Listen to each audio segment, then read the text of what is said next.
Hello दोस्तों, good morning, Ram Ram, सत श्री अकाल। कैसे हैं आप सब? उम्मीद करते हैं कि बहुत अच्छे होंगे, बहुत बढ़िया होंगे और आपकी पढ़ाई जो है बहुत अच्छी चल रही होगी।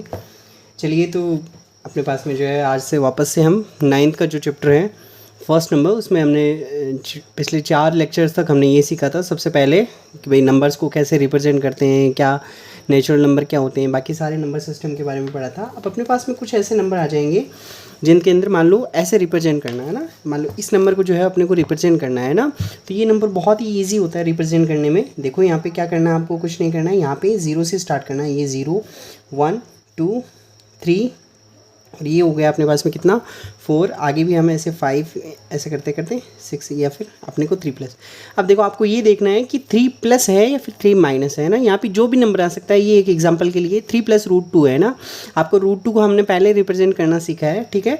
अब ये 3 प्लस है तो यहाँ पर ये रहा 3 और प्लस √2 है, यानी ये इसके 3 के किधर कौन सी साइड में आएगा, राइट साइड के अंदर अपने पास में कोई नंबर आएगा, यानी 3 पॉइंट समथिंग है, ठीक है। तो ये नंबर जो है वो कितना आएगा, उसके लिए हम क्या करते हैं, यहाँ पे इस 3 पे अपने को क्या करना है, 3 को 0 कंसीडर करना है एक बार के लिए, है ना। और जो काम हम पहले वहाँ करते थे 0 1 2 है ना ऐसे, और यहाँ पे 1 पे क्या बनाते थे हम, √2 वाला, √2 को रिप्रेजेंट करते थे, ठीक है। तो इस पर क्या करना है अपने को, यहाँ पे इसको 0 कंसीडर करके और आगे जो है वो √2 और लेके आना है। तो यहाँ पे मान लो अगर मैं इसको 0 कंसीडर करूँ तो ये लेंथ कितनी हो जाएगी, 1 हो जाएगी। और यहाँ पे हम क्या करते थे, 90 डिग्री का एंगल बना के उसको रिप्रेजेंट करते थे। तो ये लेंथ कितनी हो गई, 1 हो गई। और यहाँ पे 90 डिग्री का एंगल बनाने के लिए 60 90, और आपको 90 डिग्री का एंगल हम पहले ही बनाना सिखा चुके हैं, ठीक है। तो ये 90 डिग्री वाली लाइन हो गई। यहाँ से कितने यूनिट का आर्क ड्रॉ करना है, 1 यूनिट का आर्क ड्रॉ करना है, ठीक है। तो ये अपने पास में जो लेंथ होगी यहाँ से लेके यहाँ तक, ये कितनी आएगी, √2 आएगी, ठीक है। तो यहाँ पे फिर अपने को यहाँ से लेके यहाँ तक ओपन करना है और इसको यहाँ पे ड्रॉ कर लेना है। तो ये अपने पास में जो पॉइंट आएगा वो क्या होगा, अपने पास में 3 प्लस में √2 होगा, ठीक है। अगर यही अपने पास में ऐसे आ जाता कि 3 माइनस √2 है ना, तो यही काम हम क्या करते हैं यहाँ पे लेफ्ट साइड में करते हैं ना। जैसे 3 माइनस √2 को रिप्रेजेंट करना होता है तो कैसे करते हैं, 0 1 2 और यहाँ पे 3 है और यहाँ पे 4 है, ठीक है ना। तो इस बार ये 3 के लेफ्ट साइड में करते हैं हम, क्यों, क्योंकि 3 में से क्या कर रहे हैं बताओ, √2 क्या कर रहे हैं हम, माइनस कर रहे हैं, ठीक है ना। तो ये 3 के इधर करते हैं, तो यहाँ पे वापस से 1 यूनिट का आर्क लिया, ठीक है ना। और यहाँ पे क्या करते हैं हम बताओ, 90 डिग्री का एंगल ड्रॉ करते हैं ऐसे, ठीक है। ये 90 डिग्री हो गया। फिर यहाँ से लेके यहाँ तक 1 यूनिट का, ठीक है ना। तो यहाँ से लेके यहाँ तक ये 1 यूनिट, ये 1 यूनिट, तो ये लेंथ किसको रिप्रेजेंट करेगी, आप बोलोगे √2 को रिप्रेजेंट करेगी, ठीक है। तो यहाँ से फिर इतना ओपन करके और हम जो है ये इधर ड्रॉ कर देते। तो ये अपने पास में जो पॉइंट आता वो क्या होता बताओ, 3 माइनस में √2 होता, ठीक है। उम्मीद करते हैं कि ये वाला क्वेश्चन जो है समझ में आया होगा, ठीक है। इसके जैसे ही बहुत सारे अपने पास में और क्वेश्चन भी हो सकते हैं। आपको वो और कुछ भी क्वेश्चन दे दे मान लो, है ना, तो आप कर पाएंगे, ठीक है। तो पिछले वाला अगर नहीं हो रहा है तो बस इतना, ये तो हम पहले ही सीख चुके हैं। और 3 जो है वो इधर, अगर प्लस हो रहा है तो आपको किधर करना है, वो सारा का सारा जो ऑपरेट करना है वो राइट साइड में करना है, और माइनस हो रहा है तो लेफ्ट साइड में करना है, ठीक है। चलिए, तो आगे जो है हम कुछ नंबर ऐसे आते हैं, जैसे मान लो ये तो आ गया एक रेशनल नंबर, इन दोनों का प्लस माइनस हो, ठीक है। अगर और कोई क्वेश्चन आए ऐसे तो आप कर लोगे। अब नंबर कभी कभी ऐसे आ जाता है, मान लो 5 √2 है, इसको रिप्रेजेंट करना हो तो इसको रिप्रेजेंट करना भी बहुत इजी है। आप इस 5 को अंदर लेके जाओगे तो इसका स्क्वायर करेंगे, है ना। ये 5 कब आया होगा, जब अंडर रूट में 25 रहा होगा ना। तो ये 5 अंदर जाके कितना हो जाएगा, 25, ठीक है ना। और इंटू में 2, तो बताओ ये कितना हो गया, अंडर रूट में कितना हो गया, 50 हो गया, ठीक है ना। ये बहुत ईजी। आगे हमने √50 को रिप्रेजेंट करना सीखा है, ठीक है। तो बताओ क्या एक तो परफेक्ट स्क्वायर में इसको तोड़ेंगे तो 49 हो गया, और बाकी कितना बचेगा बताओ, 1 बचेगा। तो इसका अंडर रूट ले लेंगे, इसका अंडर रूट यहाँ से कितना आएगा, 7 आएगा, यहाँ से कितना आएगा, 1 आएगा, ठीक है। तो एक तो आ गया अपने पास में बेस, और एक क्या आ गया बताओ, हाइट आ गई है, ठीक है। तो यहाँ पे हम ये 0 1 2 3 4 5 6 और ये क्या हो गया अपने पास में 7 हो गया, ठीक है। तो इस बार बेस तो ये 7 हो गया, तो यहाँ से लेके यहाँ तक ये कितना यूनिट हो गया बताओ, 7 यूनिट हो गया, ठीक है। और हाइट कितनी होनी चाहिए बताओ, हाइट 1 यूनिट होनी चाहिए, ठीक है। यहाँ पे कोई भी इरेशनल नंबर नहीं है, तो पहले इरेशनल नंबर का वो सारा ही सिस्टम जो है यहाँ पे ख़त्म हो जाता है। अपने पास में दोनों ही रेशनल नंबर है ना। कैसे, जैसे मान लो √13 को रिप्रेजेंट करना है, √13 के √12 को रिप्रेजेंट करना मान लो, तो यहाँ पे एक तो परफेक्ट स्क्वायर 9 होता और पीछे कितना बचता, 3 बचता। अंडर रूट करते तो एक तो आता 3 और एक कितना आता बताओ, √3। तो पहले √3 को रिप्रेजेंट करते हैं, बट यहाँ पे ऐसा कुछ भी नहीं है क्योंकि दोनों ही नंबर अपने पास में कैसे हैं, आप किसी भी नंबर से इसको रिप्रेजेंट कर सकते हैं। या तो आप 1 ले सकते हैं बेस, फिर ऊपर जो है वो 7 यूनिट का आर्क ड्रॉ करना पड़ेगा, और या 7 यूनिट क्या ले सकते हैं बेस लेके, और 1 यूनिट का क्या ऊपर आर्क ड्रॉ कर दो, ठीक है ना। तो यहाँ से 90 डिग्री का एंगल बनाएंगे हम, और यहाँ पे 1 यूनिट का आर्क ड्रॉ कर देंगे। और ये कितना, ये वाली लाइन जो होगी वो कितना रिप्रेजेंट करेगी, √50, जिसको हम दूसरी लैंग्वेज में 5√2 लिख सकते हैं। और यहाँ से फिर ये वाला पॉइंट जो हो जाएगा, यहाँ से लेके यहाँ तक ओपन करके, फिर ये जहाँ भी नंबर लाइन को कट करे वो वाला नंबर क्या हो जाएगा बताओ, ये वाला नंबर क्या हो जाएगा, 5√2 हो जाएगा। ठीक है, उम्मीद करते हैं कि ये वाला क्वेश्चन जो है वो समझ में आया होगा। आगे जो है हम सीखने वाले हैं, कुछ क्वेश्चन जो है आपको होमवर्क से करने हैं। ठीक है, तो क्वेश्चन मैं आपको बता देता हूँ। ये क्वेश्चन आपको खुद से करना है। 2 प्लस में √2 इसको रिप्रेजेंट करना है। ठीक है, एक करना है 5 प्लस में √3 इसको रिप्रेजेंट करना है। ठीक है, ये 2 क्वेश्चन जो है आप खुद से कीजिएगा। अब देखो ना, इसके बाद में जो हम सीखने वाले हैं वो है रियल नंबर और उनका डेसिमल एक्सपेंशन। ठीक है, बहुत ही इजी टॉपिक है, आप बस बने रहिए, कंटिन्यू रहिए। बाकी आप मुझ पे छोड़ दीजिए चीज़ों को समझाने का। आप कंटिन्यू बने रहते हैं तो I assure you that I clear all your concepts. ठीक है, चलिए तो आगे हम सीखने वाले हैं। बताओ क्या सीखेंगे, साथ साथ में आप जो है मेरे साथ साथ में बोलते रहा करो। ठीक है ना, डेसिमल एक्सपेंशन सीखेंगे। क्या सीखेंगे, डेसिमल एक्सपेंशन सीखेंगे। ठीक है ना, कि डेसिमल के बाद में जो है अपने पास में कोई नंबर जो है कब तक चलेगा, कब तक डिवाइड करेंगे तो वो पूरा स्टॉप हो जाएगा, यानी परफेक्टली डिवाइड हो जाएगा। ठीक है ना, कब तक वो रिपीटेडली चलेगा या फिर रिपीटेडली चल के भी आगे जो है वो बार बार नंबर रिपीट होंगे या फिर नहीं होंगे। ठीक है, तो अपने पास में यहाँ पे सिंपली जैसे मैं आपको बोलूँ कि 3 को जो है वो 2 से डिवाइड करना है। ठीक है, तो 3 को जैसे डिवाइड किया 2 से, तो आप बोलोगे 1 टाइम गया और यहाँ पे 1 फिर पॉइंट लग के और यहाँ पे 0 फिर 5, तो आपका आंसर आएगा कितना आएगा, 1.5 आ जाएगा। ठीक है, जैसे यही मैं बोलूँ आपको 4 को डिवाइड करना है मान लो 3 से, तो 4 को डिवाइड करना है मान लो 3 से, तो पहले 1 टाइम और यहाँ पे कितना हुआ 1 फिर पॉइंट, फिर यहाँ पे 0 लगाएंगे, फिर कितने टाइम जाएगा 3 टाइम 9, फिर वापस से 1 फिर 0 लगाएंगे, फिर वापस से 3 टाइम फिर 9, क्या वापस से 1 0 फिर 3 वापस से 9, है ना। ऐसे करते करते मुझे बताओ ये 1 1 तो ये 3 3 क्या चलता जाएगा, इधर चलता ही जाएगा, तो इसको हम लिखेंगे 1.3333 ऐसे, है ना। ठीक है, तो ये नंबर हो गए। और नंबर बताओ डेसिमल एक्सपेंशन में क्या आ सकते हैं, जैसे √2 जो होता है अपने पास में, इसका डेसिमल एक्सपेंशन क्या होगा, इसका डेसिमल एक्सपेंशन 1.141 है ना। ऐसे आगे जो है इसमें चलता ही जाएगा और कोई भी नंबर जो है वापस से रिपीट नहीं होगा। तो अपने पास में यहाँ पे आप कोई भी डेसिमल कैसे भी डिवाइड करोगे या फिर कोई भी नंबर होगा तो उसमें 3 टाइप से अपने पास में डेसिमल एक्सपेंशन आ सकता है। पहला तो वो कि पॉइंट के बाद में क्या हो जाएगा, स्टॉप हो जाएगा। ठीक है ना, और आपने देखा होगा कहीं कहीं रेलवे स्टेशन वगैरह का नाम जो लास्ट स्टेशन होता है, यानी उसके आगे कुछ भी नहीं जाता है, उसके पीछे लगता है टर्मिनस। क्या लगता है, टर्मिनस। जैसे कोई भी अगर मान लो किसी भी रेलवे स्टेशन के नाम के पीछे टर्मिनस लग जाए, इसका मतलब वहाँ पे जो है वो रेलवे लाइन जो है वो एंड होती है, उसके बाद में आगे जो है वो कोई भी ट्रेन सर्विस नहीं है। ठीक है, जैसे मुंबई में एक रेलवे स्टेशन है बांद्रा टर्मिनस। ठीक है, इसका मतलब क्या हो गया, मुंबई के बांद्रा एक जगह है वहाँ पे। ठीक है, वहाँ पे जाके उसके बाद में जो है आगे, क्योंकि समुद्री इलाका है तो वहाँ पे आगे कोई भी सर्विस नहीं है, तो इसका मतलब ये टर्मिनेट हो गया। ठीक है ना, अब मैं समझाना क्या चाहता हूँ आपको, यहाँ पे अपने पास में एक वर्ड आएगा टर्मिनेट। ठीक है ना, टर्मिनेट का मतलब होता है एंड, टर्मिनेशन का मतलब क्या होता है, to put a end, terminate करना। ठीक है, जैसे आपने कई हॉलीवुड मूवीज़ में ऐसे सुना भी होगा कि है ना, कि दुश्मन को जो है वो टर्मिनेट करते हैं ना। ठीक है, इसका मतलब ये होता है सीधा सा उनको मार देना, यानी उनकी लाइफ जो है जीवन लीला को स्टॉप कर देना। ठीक है, तो यहाँ पे हम समझने वाले हैं टर्मिनेट का मतलब क्या होता है, स्टॉप।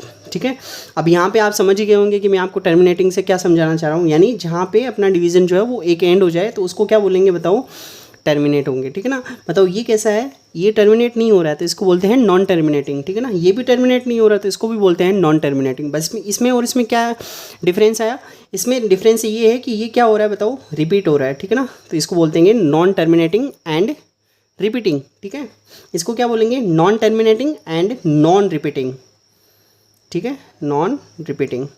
ठीक है, तो ये अपने पास में 3 टाइप से अपने पास में नंबर होते हैं। तो अगर मैं कुल मिला के अगर कुछ आपको एक शॉर्ट वे में समझाना चाहूँ तो डेसिमल एक्सपेंशन जो होता है अपने पास में वो कितने टाइप से हो सकता है, वो मेनली 2 टाइप का होता है ना। एक तो जो क्या हो जाए बताओ, टर्मिनेट हो जाए, है ना, क्या हो जाए, टर्मिनेट हो जाए, और दूसरा क्या हो जाए, नॉन टर्मिनेट। ठीक है, नॉन टर्मिनेट, नॉन टर्मिनेटिंग। ठीक है, एक तो होता है टर्मिनेटिंग और दूसरा अपने पास में क्या होता है, नॉन टर्मिनेटिंग होता है। ठीक है, तो अब आप समझ गए होंगे। नॉन टर्मिनेटिंग में भी आपने जैसे एग्जांपल लिया है, वहाँ पे बताओ कितने टाइप के होते हैं। नॉन टर्मिनेटिंग में भी 2 टाइप के होते हैं। एक तो वो जो क्या होते रहते हैं, रिपीट होते रहते हैं, तो उनको बोलते हैं कि non terminating and repeating decimal system. And second type जो होते हैं वो क्या होते हैं, नॉन रिपीटिंग होते हैं। ठीक है, नॉन रिपीटिंग। ठीक है, तो ये अपने पास में 3 टाइप से होते हैं। अब आपको जो है सारा का सारा जो डिपेंड करता है वो दोस्तों इस पे डिपेंड करता है कि कौन सा नंबर जो है उसको डिवाइड कर रहा है। ठीक है, याद रखना हमेशा जो भी इरेशनल नंबर होंगे वो हमेशा हमेशा कैसे होंगे बताओ, नॉन टर्मिनेटिंग होंगे। कैसे होंगे, नॉन टर्मिनेटिंग। आपको कुछ भी सोचने की ज़रूरत नहीं है, क्योंकि इनका जो है वो कभी भी वो एक जगह पे आपकी रुकेंगे नहीं। क्योंकि अगर ये परफेक्ट स्क्वायर होते तो सोल ही हो जाते ना। अगर ये परफेक्ट स्क्वायर होते तो हम इनको सोल्व ही कर लेते, बट ये परफेक्ट स्क्वायर नहीं है, यानी इनका कोई भी परफेक्ट नंबर नहीं आएगा। ये चलते ही जाएंगे और हर बार जो है वो नया नंबर एक रिपीट होता जाएगा। ठीक है, तो यहाँ पे अगर अंडर रूट के अंदर कोई भी नंबर आप ऐसा देखो जिसको आप सॉल्वेबल नहीं हो या फिर जिसका हम परफेक्ट स्क्वायर नहीं निकाल सकते, आप आँख बंद करके वो कैसा होगा बताओ, नॉन टर्मिनेटिंग यानी टर्मिनेट नहीं होगा, और नॉन रिपीटिंग यानी रिपीट भी कोई भी नंबर नहीं होगा, बट वो टर्मिनेट नहीं होगा कभी, चलता जाएगा चलता जाएगा। तो क्या मैं ऐसे बोल सकता हूँ क्या, इसमें जो नंबर आएंगे वो सारे के सारे कैसे आएंगे बताओ, इरेशनल नंबर आएंगे। कैसे नंबर आएंगे, इरेशनल नंबर, है ना। इरेशनल नंबर कौन कौन से होते हैं, अंडर रूट 2 हो गया आपका, अंडर रूट 3 हो गया, है ना, ये सारे के सारे नंबर। अंडर रूट में 5 हो गया, अंडर रूट में 6 हो गया, है ना, जिनका हम परफेक्ट स्क्वायर नहीं निकाल सकते, वो सारे के सारे नंबर कैसे होते हैं, इरेशनल नंबर होते हैं। ठीक है, अब देखो यहाँ पे इनमें अब है ना अपने को मेनली जो है वो 2 पे ही फोकस करना है, इस पे और इस पे। ठीक है ना, ये तो आप बता दोगे ना बिना देखे ही। ठीक है, जैसे मैं आपको बोलूँ कि 3 प्लस में अंडर रूट 2, तो ये भी क्या होगा, इसमें भी इरेशनल नंबर आ गया, वो प्लस में आ गया, तो ये भी क्या होगा, ये भी नॉन रिपीटिंग होगा। ठीक है ना, non repeating and non terminating. ठीक है, अब यहाँ पे टर्मिनेटिंग और रिपीटिंग पे है ना। अब देखो ना, सारा का सारा जो डिपेंड करता है वो किस पे करता है, डिनोमिनेटर पे करता है ना, यानी हम किससे डिवाइड कर रहे हैं उस पर डिपेंड करता है। बेसिकली इसी पे डिपेंड करेगा, है ना, क्योंकि यही नंबर जो है वो ज़्यादा इसमें जो है वो इम्पोर्टेंट रोल जो है वो प्ले कर रहा है। ठीक है, अब यहाँ पे ये जो नंबर होता है इसकी कुछ स्पेशलिटी होती है जिसके बेसिस पे हम ये देख के बता देंगे कि ये नंबर जो है वो रिपीटिंग होगा या फिर टर्मिनेटिंग होगा या फिर रिपीटिंग हो जाएगा। ठीक है, या नॉन टर्मिनेटिंग आप बोल सकते हो इसको। कब पता चलेगा, अगर आप जो है मान लो कोई भी नंबर ऐसे लिखा होगा P अपॉन Q की, है ना, आपको क्या करने है, Q का प्राइम फैक्टराइजेशन करना है। क्या करना है, Q का प्राइम फैक्टराइजेशन करना है। ठीक है, क्या करना है दोस्तों, मेरे साथ साथ बोलते रहिए जिससे आपकी चीज़ें जो बहुत क्लियर हो जाएगी। ठीक है, आप एक रफ नोटबुक लेके बैठिएगा, कोई ज़रूरी नहीं है, मैं नहीं कहता कोई भी नोट्स वोट्स बनाओ, कोई ज़रूरी नहीं है ना। आपका सीखना जो है वो बहुत इंपॉर्टेंट होता है ना, सीधा दिमाग में फिट करो, और एक बार के लिए अगर चीज़ें सीख गए है ना और प्रैक्टिस की तो परमानेंटली आपके कहीं पर भी आपको कोई भी नोट्स बनाने की मैथ्स में इतनी ज़रूरत इंपॉर्टेंट होती नहीं है। अगर आपको लगे कि कोई ये चीज़ लिखने वाली है जैसे ये है, तो इसमें आप छोटा मोटा जो है वो कहीं पर भी बना के लिख सकते हैं। बाकी ज़्यादा जो है वो मैथ्स में प्रैक्टिस पर डिपेंड करता है ना। तो मैं नहीं कहूँगा बहुत साफ़ सुथरे से आपको नोट्स बनाने, नहीं, आपको जैसे लैंग्वेज में समझ में आए अपने को समझना है ना। इनको रख के हमें कोई अपनी पीढ़ियों को नहीं पढ़ाना है या फिर आगे तक नहीं हमें पढ़ना है। ठीक है, एक ही बार पढ़ना और एक ही बार में समझ लेना है इसको। ठीक है, तो बहुत ध्यान से सुनिएगा। अपने आसपास में जो भी टर्बुलेंस है, आप डिस्टर्ब हो रहे हो तो एक बार के लिए अगर आपका मूड नहीं कर रहा है पढ़ने का तो अभी मत पढ़िए। ठीक है, जब आपको बहुत अच्छा मूड हो तब पढ़ने की कोशिश कीजिएगा, क्योंकि आपका दिमाग जो है उस टाइम ज़्यादा जो है ग्रास्प कर पाएगा। चलिए, तो अपने मेन मुद्दे पे आते हैं। यहाँ पे अपने को क्या करना है, डिनोमिनेटर का क्या करना है, प्राइम फैक्टराइजेशन करना है। अगर इस प्राइम फैक्टराइजेशन में आ जाए अपने पास में 2, क्या आए, ओनली अपने पास में यहाँ पे 2 ही डिजिट आने चाहिए, एक तो 2 आना चाहिए, एक 5 आना चाहिए। वो कितने भी टाइम आ सकता है, 2 मान लो, है ना, या फिर दोनों भी आ सकते हैं, और बोथ। ठीक है ना, अगर प्राइम फैक्टराइजेशन में क्या क्या आए दोस्तों बताओ, 2 आए, 5 आए, या फिर दोनों आए। ठीक है ना, तब तो जो है अपना जो डिवीज़न होगा वो क्या हो जाएगा, टर्मिनेट हो जाएगा। ठीक है ना, अदरवाइज़ इसके अलावा जो भी नंबर आते हैं वो उसमें बताओ वो कैसे हो जाएंगे, सारे के सारे नॉन टर्मिनेटिंग एंड रिपीटिंग हो जाएंगे। ठीक है, उम्मीद करते हैं कि मैंने क्या कहा होगा वो समझ में आया होगा। ठीक है, एक बार वीडियो पॉज करके आप दोबारा भी इसको सुन सकते हैं। अगर अपने पास में प्राइम फैक्टराइजेशन में 2, 5 आए या फिर दोनों भी आ सकते हैं तो क्या होगा बताओ, टर्मिनेटिंग हो जाएगा, अदरवाइज़ क्या होगा, वो रिपीटिंग वाला होगा। ठीक है, जैसे कुछ एग्जाम्पल समझते हैं, कुछ एग्जाम्पल से समझते हैं हम। जैसे मैं आपको बोलूँ कि 17 अपॉन मान लो यहाँ पे लिख दिया मैंने 50, ठीक है ना, ये टर्मिनेटिंग होगा या नॉन टर्मिनेटिंग होगा, ठीक है, पता करना है। तो आपको कुछ नहीं करना, 50 का क्या करना है, प्राइम फैक्टराइजेशन करना है। तो देखो है ना, डायरेक्टली मैं नहीं कुछ थोड़ा सा दिमाग लगाइए, उसको सीधा करने की कोशिश करते हैं ना। मान लो पहले 2 से डिवाइड होगा, बिल्कुल होगा, कितने टाइम होगा, 25। अब 25 किससे डिवाइड होगा आगे, प्राइम नंबर 5 से ही होगा ऑब्वियसली। 5 से डिवाइड कर दिया, उस 5 को यहाँ लिख लो है ना, बताओ कितने टाइम गया, 5 टाइम, यानी लास्ट में 5 रहा। अब 5 वापस किससे डिवाइड होगा, वापस से 5 से डिवाइड होगा, तो इसका प्राइम फैक्टराइजेशन ये हो गया। अदरवाइज आप ट्रेडिशनल मेथड वैसे भी यूज़ कर सकते हैं, 2 और यहाँ पे 25, 5 फिर 5। पर मैं कहूँगा कि आप ज़्यादा जो है वो छोटी मोटी कैलकुलेशन जो है वो सीधा ही करने की कोशिश कीजिएगा, हार में पेन उठाने की आपको ज़रूरत नहीं है। अब मुझे बताओ यहाँ पे क्या आ गया, इसको क्या लिख सकता हूँ मैं, 17 अपॉन 2 की पावर 1 इंटू 5 की पावर कितना हो गया, 2 लिख सकता हूँ ना इसको, 5 की पावर 2 है ना। अब मुझे बताओ 2 और 5 के अलावा कुछ भी आया क्या अपने पास में, है ना, बिल्कुल नहीं आया है ना। तो ये क्या क्या होगा मुझे बताओ, ये कहीं ना कहीं जाके क्या हो जाएगा, टर्मिनेट हो जाएगा, ठीक है। तो यहाँ पे क्या लिखेंगे बताओ, टर्मिनेटिंग है, ये कैसा है बताओ दोस्तों, कैसा है ये, टर्मिनेटिंग है, ठीक है। आगे हम निकालना भी सीखेंगे है ना बहुत फास्टली कि इसका टर्मिनेटिंग होगा तो इसका आंसर कितना आएगा, बहुत ईजी है इसका आंसर निकालना, ठीक है। चलिए आगे जो है एक बार के लिए हम आगे समझने की कोशिश करते हैं। और मान लेते हैं एक नंबर अपने पास में 29 अपॉन में मान लो 18, इससे डिवाइड करना है, ठीक है। अब क्या करेंगे बताओ, 18 का क्या करना है अपने को, प्राइम फैक्टराइजेशन। तो यहाँ पे लिख देंगे 29, बताओ 2 से डिवाइड हो रहा है, बिल्कुल हो रहा है, 2 से डिवाइड करेंगे तो कितना आएगा, 9 आएगा। और 9 को फर्दर हम क्या लिख सकते हैं, 3 इंटू 3 लिख सकते हैं। मुझे बताओ क्या यहाँ पे 2 के अलावा और 2 और 5 के अलावा और भी नंबर आ रहा है क्या, बिल्कुल आ रहा है अपने पास में। यहाँ पे क्या आ गया, 3 आ गया। इसका मतलब हम क्या समझेंगे यहाँ से, वेरी नाइस, है ना। अगर 2 और 5 के अलावा कुछ भी आ जाए, है ना, तो वो कैसा होगा बताओ, नॉन टर्मिनेटिंग होगा। कैसा होगा दोस्तों, नॉन टर्मिनेटिंग। और नॉन टर्मिनेटिंग में भी कैसा होगा बताओ, रिपीटिंग होगा। कैसा होगा, रिपीटिंग, ठीक है। नॉन टर्मिनेटिंग में कैसा होगा, रिपीटिंग होगा, ठीक है ना। मैंने आपको बताया था नॉन टर्मिनेटिंग में 2 टाइप से होता है, एक तो रिपीटिंग और एक होता है नॉन रिपीटिंग। नॉन रिपीटिंग वाले सारे के सारे इरेशनल नंबर होते हैं, जबकि रिपीटिंग वाले कैसे होते हैं, सारे के सारे रेशनल नंबर होते हैं ना, P/Q की फॉर्म में हम लिख सकते हैं इनको, ठीक है। तो ये कुछ अपने पास में इन्फॉर्मेशन थी डेसिमल सिस्टम के बारे में। उम्मीद करते हैं कि ये वाला क्वेश्चन जो समझ में आया होगा, क्या कैसे करना है, ठीक है। अब कुछ क्वेश्चन जो है हम देखते हैं, यहाँ पे आपको बताना है कि वो रिपीटिंग होगा या फिर नॉन रिपीटिंग होगा। जैसे मैं यहाँ पे लिखता हूँ 9/8 लिखा मैंने, है ना, और यहाँ पे ठीक है 9/8 लिखा। तो बताऊँ यहाँ पे क्या 9 अपॉन में इसको क्या लिखेंगे बताओ, 2 इंटू 2 बताओ ये कैसा होगा, वेरी गुड, है ना। अब जरूरी नहीं है कि 2 और 5 दोनों आने चाहिए ना, या तो 2 आ सकता है अकेला, या 5 आ सकता है, या फिर दोनों साथ में आ सकते हैं, कोई भी अकेला कैसे भी आए, बस 2 और 5 आना चाहिए, इसके अलावा कुछ भी नहीं आना चाहिए। तो ये कैसा होगा बताओ, टर्मिनेटिंग होगा, ठीक है। आपकी अगर बुक के अंदर कोई एग्जाम्पल दे रखे हैं ऐसे, तो आप प्लीज़ ज़रूर उनको सोल्व कीजिएगा, ठीक है। चलिए, तो उम्मीद करते हैं कि ये वाला क्वेश्चन जो समझ में आया होगा। कुछ क्वेश्चन जो है आप खुद करने की कोशिश कीजिएगा। 8 मान लो 120, 18/125 से आगे अपने पास में। अब देखो ना, अगर कोई नंबर कट रहा है मान लो, है ना, ऐसे, तो उसको पहले कैंसिल करना है, ठीक है, फिर आगे उसको सोल्व करना है फर्दर।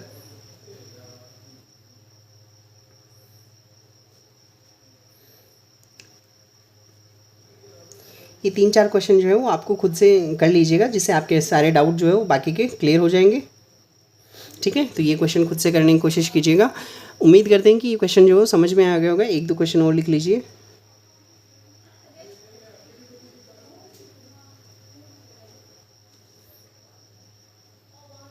ठीक है। ये इतने क्वेश्चन जो है आप खुद से होमवर्क में ट्राई कीजिएगा, और जो नई क्वेश्चन होता है उनको आप कमेंट बॉक्स में ज़रूर लिखिएगा, मैं उनको आपको समझा दूंगा, ठीक है। तो क्या हम आगे बढ़े अब, ठीक है। अब देखो, है ना, अब जो है इसका नेक्स्ट पार्ट आता है। यहाँ तक उम्मीद करते हैं कि समझ में आया होगा, ठीक है। अब कुछ नंबर क्या होते हैं, जैसे मैंने आपको बोला कि 4/3 है ना, तो इसको डिवाइड करते हैं, तो 4 3 से डिवाइड करना, पहले 1 टाइम, फिर 1, ठीक है, फिर आगे क्या पॉइंट यहाँ पे 0, फिर 3 टाइम, फिर 9, फिर कितना रहा 0, फिर वापस से 3 टाइम 9, है ना। यानी ये 3 वापस से क्या होता जाएगा, रिपीट होता जाएगा, है ना।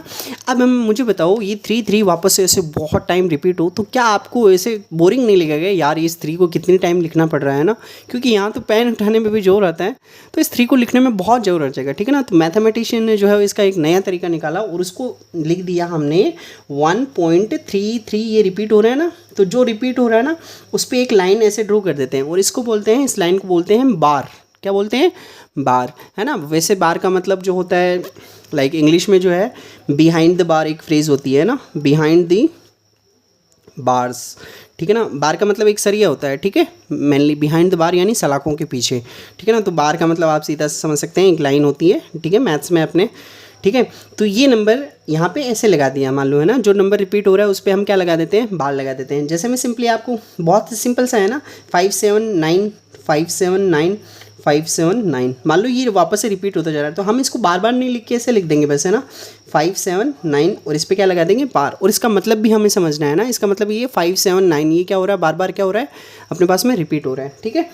अब देखो ना, कुछ नंबर ऐसे आ जाएंगे, है ना, अब इनको वापस से इस फॉर्म में कन्वर्ट करना होगा, ठीक है। तो वो हम सीखेंगे कि वापस में अगर कोई ऐसा नंबर आ जाए जो बार में दिया हो, उसको वापस से इस नंबर में कैसे कन्वर्ट करेंगे, है ना। तो अपने पास में इसमें दो ही तरीके से आएंगे क्वेश्चन, है ना, और वो बहुत सिंपल से हैं, है ना। पहला तरीका तो ये है, पहला फर्स्ट टाइप है ना, फर्स्ट टाइप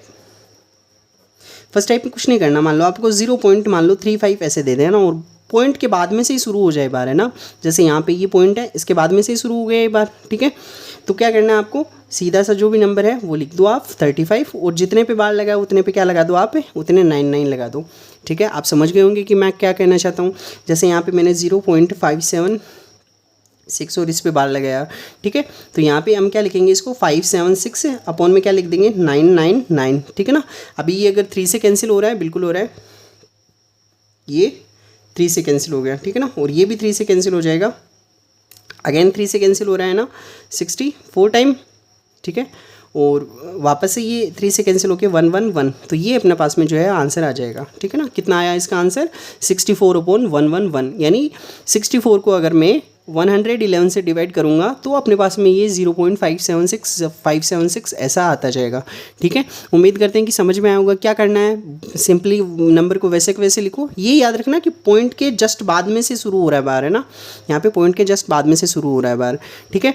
और अब देखो ना, ये फर्स्ट टाइप था, ऐसे बहुत सारे आप क्वेश्चन कर सकते हैं। जैसे मान लो मुझे ये नंबर, अब सेकंड टाइप में आएगा ये नंबर, ठीक है ना, ऐसे हम सीखने वाले हैं। तो देखो सेकंड टाइप क्या होता है, सेकंड टाइप भी बहुत इजी सा है। सेकंड टाइप में क्या होता है कि आपके पास में कुछ नंबर ऐसे होते हैं जो बार के अलावा भी होते हैं, ठीक है, यानी बिना बार के नंबर होंगे। जैसे मैंने ऐसे लिख दिया 0.593 और इस पे बार लगा दिया, है ना। अब देखो ना, पॉइंट के जस्ट बाद में से बार शुरू नहीं हो रहा है ना। इसमें आपको क्या करना है, इसमें भी कोई ज़्यादा बड़ी बात नहीं है, बस आपको ये याद रखना है कि पॉइंट के बाद में ऐसे कितने डिजिट है जिन पे बार नहीं है ना, बस वही कंसिडर करना है। आप इस नंबर को एज इट इज़ लिखिए 593, इसमें से वो माइनस कर दीजिए। आपको नहीं देखना है किस पे, मतलब पॉइंट के बाद में है या फिर है, वो नंबर माइनस कर दो जिस पे बार नहीं है। तो 5 पे बार नहीं है तो वो माइनस कर दिया। अब कितने पे बार है उतने, तो 9 लगाएंगे हम। और पॉइंट के बाद में, अब ध्यान देना ना, पॉइंट के बाद में जितने नंबर ऐसे डिजिट जिन पे बार नहीं है उतने 0 लगाएंगे। तो यहाँ पे ये हो गया, ठीक है ना। एक डिजिट ऐसा है जिस पे बार नहीं है तो ये 0 हो गया यहाँ पे। तो बताओ 593, इसमें से 5 हम माइनस करेंगे तो कितना बचेगा अपने पास में, 588 अपॉन में कितना बचेगा बताओ, 990, है ना। सबसे पहले तो आप ये देखो कि 8 8 16 और 5 21 हो गया। तो पहले तो 2 से कैंसिल हो रहा है और फिर 3 से भी कैंसिल हो रहा है। तो पहले 3 से कैंसिल कर देते हैं इसको, पहले 3 से 1 टाइम, फिर 9 टाइम, फिर 6 टाइम, ठीक है ना। और ये 3 से कितने, 330 टाइम, ठीक है। क्या अगेन कैंसिल हो रहा है, 3 से नहीं हो रहा, 2 से कैंसिल हो रहा है ना। 2 से बताओ ये कितने टाइम, 9 और 8 टाइम, और ये 2 से कितने टाइम कैंसिल होगा, 165 टाइम, ठीक है। आगे ये किसी भी नंबर से जो है वो कैंसिल नहीं हो रहा है। तो ये अपने पास में जो है इसका आंसर आ जाएगा, ठीक है। उम्मीद करते हैं कि क्या हम समझा रहे हैं वो समझ आ रहा होगा, ठीक है। जैसे हम दूसरा एग्जांपल लेते हैं 1.565, मान लो इस पे बार है ऐसे, है ना। आपको कुछ नहीं करना, नंबर को एज इट इज़ लिखिए, उसमें से वो माइनस कर दो जिस पे बार नहीं है। तो बताओ 1 और 5 इस पे बार नहीं है ना, 1 5 मिलके 15 हो जाएगा। अपॉन के अंदर कितने पे बार है उतने 9 लगा दो, 2 नंबर पे बार है उतने 9 लगा दिए हमने। और बाद में जो है पॉइंट के बाद में ऐसे कितने डिजिट हैं जिन पे बार नहीं है, तो एक ही डिजिट है तो 1 0 लगाना है, ठीक है। ऊपर वाला तो समझ में आ गया होगा ना, जितने में बार नहीं है वो माइनस करेंगे। तो इसमें से ये माइनस किया था 5 5 और यहाँ पे 5 और 0 हो जाएगा, और नीचे कितना हो जाएगा 990। 10 से 10 कैंसिल, ऊपर हो गया 155 और नीचे हो गया 99। अब ये आगे किसी से कैंसिल, फर्दर कैंसिल नहीं हो रहे, तो हम इसको इतना ही जो है वो छोड़ देंगे और यही अपना जो है वो आंसर हो जाएगा, ठीक है। और भी बहुत सारे एग्जाम्पल हैं, उनको हम कंसिडर कर सकते हैं, ठीक है। 5 और मान लो यहाँ पे आ गया अपने पास में 2 आ गया, ठीक है, इस पे इतने बार हो गया, ठीक है। अब इसको कैसे करना है, सेम वही कंसेप्ट है, कोई अलग नहीं है। 17352 इसमें से माइनस करना है कितना 173 और अपॉन में बताओ कितने पे बार लगाना है मेरे को, 2 पे बार है तो यहाँ पे कितना लिख देंगे 2 टाइम तो 9 लिख देंगे।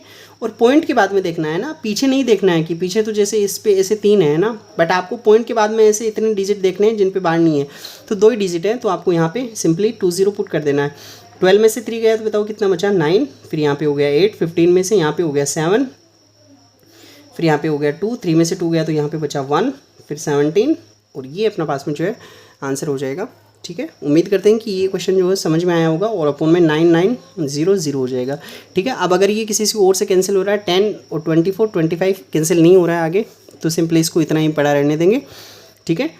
तो बाकी जो है वह ऐसे क्वेश्चन जो है आप कर लोगे, उम्मीद करते हैं, ठीक है। तो कुछ क्वेश्चन जो है वो आपके लिए ऐसे हैं। अब इनमें जो है आगे मान लो इनको सिंप्लीफाई करना आ जाए, जैसे सिंप्लीफाई कैसे, जैसे मान लो 0.6 प्लस में 0.7 इस पे बार प्लस में 0.47 इस पे बार, ठीक है। तो सिंपली इनको सिंप्लीफाई करना भी पहले जो है पी अपॉन क्यू की फॉर्म में, तो ये पी अपॉन क्यू की फॉर्म में कितना होगा, क्या मैं इसको 6/10 लिख सकता हूँ, ठीक है। 6/10 है ये, पॉइंट यहाँ से हटाएंगे और इसको क्या लिखूंगा बताओ 7/9 प्लस में इसको क्या लिखूंगा बताओ 47 माइनस में 4 अपॉन में 90, ठीक है। कैसे 47 लिख दिया, जिस पे बार नहीं है वो नंबर लिखेंगे और अपॉन में 1 पे बार है तो 1 9 और पॉइंट के बाद में 1 डिजिट ऐसे, तो ठीक है। तो अब यहाँ से बताओ यहाँ से एलसीएम कितना आएगा, यहाँ से एलसीएम कितना आएगा 90, तो यहाँ से कितना हो गया 9 6 जा कितना होता है 54, यहाँ से हुए 10, 90 को डिवाइड करेंगे ना। उम्मीद करते हैं कि ये आगे जो है वो क्या कर रहे हैं हम, ये समझ में आ रहा होगा। 47 में से 4 माइनस किए तो कितना बचा बताओ 43 बच गया, ठीक है ना। अब देखो ना, अब ऐसे क्वेश्चन जो आते हैं इनको मेंटली कैसे सोल्व करें, है ना। 50 पहले जो है वो ऐसे सोल्व कर लो, जैसे ये 43 है ना, यहाँ 3 को छोड़ दो, 40 + 70 कितने हो गए 110, 110 + 50 कितने हो गए 160, ठीक है ना। तो यहाँ पे कितना 160 माइंड में रखना है ना। अब यूनिट डिजिट वाले है ना, 4 और 3 कितने हो गए 7 और 160 पहले थे और 7 ये हो गए, तो 167 अपॉन में कितना हो जाएगा 90 हो जाएगा, ठीक है ना। तो ये क्वेश्चन जो है वो ऐसे हो जाएंगे, ठीक है। बहुत इजी से चैप्टर आगे जो है वो बहुत इजी कंसेप्ट है, बस आपको समझते जाना है ना, ठीक है। तो उम्मीद करते हैं कि यहाँ तक क्वेश्चन जो है वो समझ में आए होंगे। अब देखो ना, आगे कुछ नंबर जो है वो आपको एक बार के लिए आप जो है, मैं यहाँ पे बुक रख रहा हूँ, तो आप उसकी अगर आपके पास में प्रैक्टिस बुक है तो बहुत अच्छी बात है, नहीं है तो भी कोई प्रॉब्लम वाली बात नहीं है। आप यहाँ पे जो है मैं बुक रख रहा हूँ, तो यहाँ से आप जो है इसका स्क्रीनशॉट ले लेना, ठीक है। ये क्वेश्चन जो है वो आपको क्या करने हैं, इसमें सोल्व कर लेने हैं, ठीक है। आप एक बार के लिए इनको रोक के और या तो बुक में लिख लीजिए या फिर यहाँ से स्क्रीनशॉट ले लो, इनके जो नंबर हैं वो आपको ये क्वेश्चन जो सोल्व करके लाने हैं। और यहाँ पे अपने पास में इधर भी है कुछ, तो वो भी अगर आप लिखना चाहो तो ये प्रैक्टिस के लिए है ना, ठीक है। आप जितनी ज़्यादा प्रैक्टिस करोगे उतनी ज़्यादा परफेक्टनेस आएगी। अब यहाँ पे आज के लिए मुझे लगता है काफ़ी हो गए, ठीक है। बाकी का कल जो है इसमें लास्ट बचा है, जो हम इरेशनल नंबर जो होते हैं उनको प्लस माइनस करना सीखेंगे और बाकी सीखेंगे आगे रेशनलाइजेशन करना और कुछ एक्सपोनेंट एंड पावर के रूल होते हैं, ठीक है। उम्मीद करते हैं कि आपको जो है वो चीज़ें समझ में आई होगी और समझ में आएगी। Please like comment and subscribe the channel और पढ़ते रहिए। Thank you so much, see you tomorrow at the same time, till then take care, bye bye.